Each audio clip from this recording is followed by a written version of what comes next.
Sono più di 3.600 le firme raccolte contro la chiusura della sede di Pieve del Grappa dell'Istituto Maffioli. A genitori, famiglie, insegnanti, categorie economiche e una dozzina di sindaci del Bassanese si aggiungono anche i consiglieri regionali di Europa Verde, Renzo Masolo e Andrea Zanoni, che hanno presentato una mozione nei confronti della giunta di Palazzo Balbi, firmata anche dalle consigliere regionali Erika Baldin, Movimento 5 Stelle, ed Elena Ostanel, Il Veneto che vogliamo. Con questa mozione noi chiediamo al Consiglio regionale un impegno affinché la Giunta regionale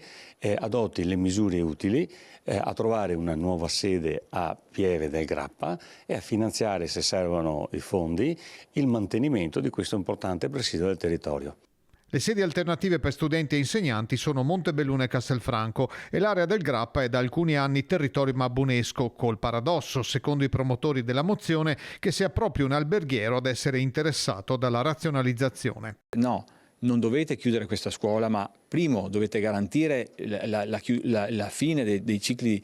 scolastici a chi è già iscritto, ma soprattutto trovare alternative o trovare il modo di rilanciare questa scuola, che è veramente un presidio strategico fondamentale per il territorio. La Regione dal canto suo non ha competenza diretta sulla gestione delle scuole superiori, ma lascia uno spiraglio aperto. Anche sabato abbiamo partecipato a un incontro, abbiamo appunto incontrato le famiglie direttamente sul posto e nonostante la competenza appunto non sia strettamente regionale, l'interesse è alto e abbiamo anche intenzione a breve di convocare un tavolo